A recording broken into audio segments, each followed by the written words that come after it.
Good morning. Happy Monday. Today is February 3rd. We are on day 34 of our devotional 365. And today is titled Simple Pleasures. We are in the book of Psalms, chapter 116. There's a lot of chapters in that book. Chapter 116. And we are on verse 6. It says, "The Lord protects the simple. When I was brought low, he saved me." Father, as brilliant, as vast and holy as you are, you still make it simple for me to please you. In fact, the simpler I live, the easier it is to honor you with my life. The more I amass things, responsibilities, distractions, the easier it is to lose sight of the simple pleasures of being your child. Don't let me miss the sweetness of a baby's giggle. Ooh, this one's gonna hit me, right? Of a baby's giggle or the beauty of a fresh snowfall because of busyness. Don't let the smell of freshly baked bread go unappreciated because I'm in a hurry. Urge me to slow down, take notice, and enjoy these simple pleasures with you. It is here you protect my heart, and here I am most pleasing to you.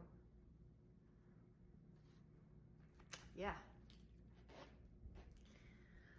I learned this the hard way, and I guess a lot of us have. Like, if you have, I always kind of revert back to being a parent because, let's face it, most of us are parents, or we have work, which kind of results into feeling like that's our baby. So I guess you guys can all kind of relate to it either way. But your firstborn child, how fast did life go? How fast did that hard first newborn stage hit and then end, and then the toddler stage hit and then end, and then you have the child, right? And then the adolescents, the preteens, the teenagers, so on and so forth. That your first child, how many of you can say that you regret something during that process? Whether it is the fact that you miss the neediness of them at that point because now they don't need you and you miss it. The fact that you wish that time would slow down so you can really enjoy those baby giggles, those baby snuggles. So when I had the twins, there were two of them. Life was busy.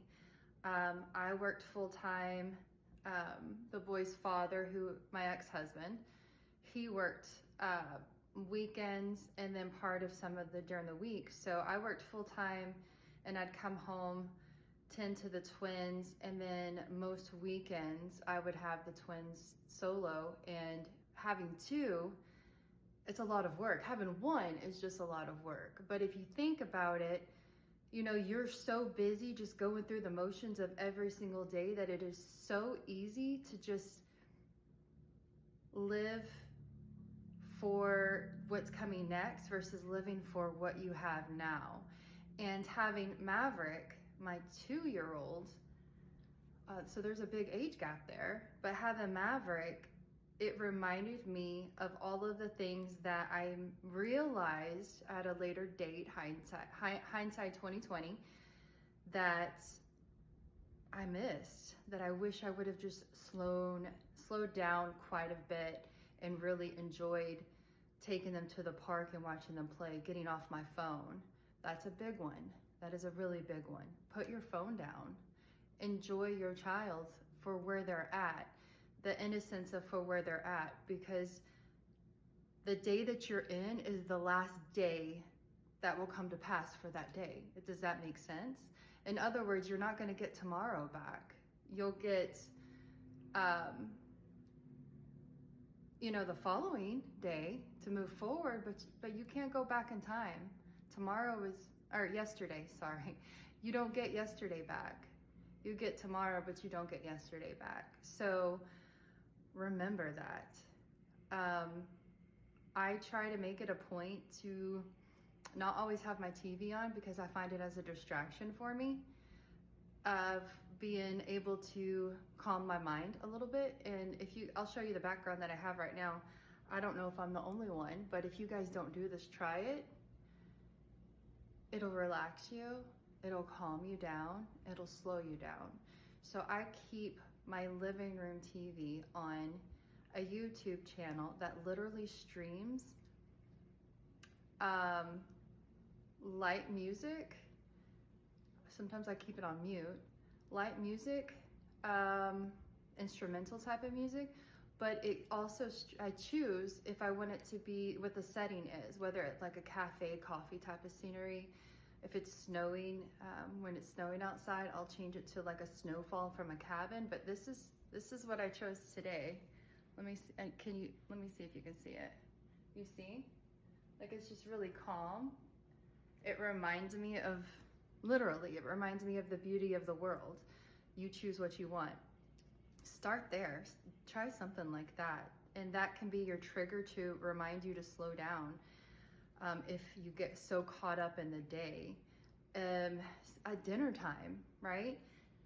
Try, I know it's hard, but try to get everybody together if you have more than one person in your house for dinner, and then do something like this. Make it fun for the kids. Let them help you choose what you put on the TV, but don't make it a TV show. Make it something like this, and it'll start calming the mind down. It'll slow you all down. I started doing this probably for the past year, maybe, and it works so much wonder for me. Not gonna lie, I'm obsessed with things like this, because I can't always go outside, and I thrive with like the sunlight and all of that. It just makes you feel good. So at the end of the day, and you need to remind yourself to slow down, make it a habit to do something like this, and let that be your reminder to slow down. Just start with something like this. It'll help, I promise.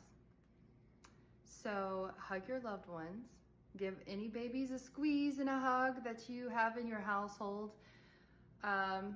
Go spend some time with those teenagers. Try and have a lunch date with your young adult children just to talk. Have them over for dinner and then do this. But just remember to live for the now and not live for the future. Don't look for ahead of time for tomorrow when you're just going to miss it from yesterday. So, have a good day. I'll see you tomorrow.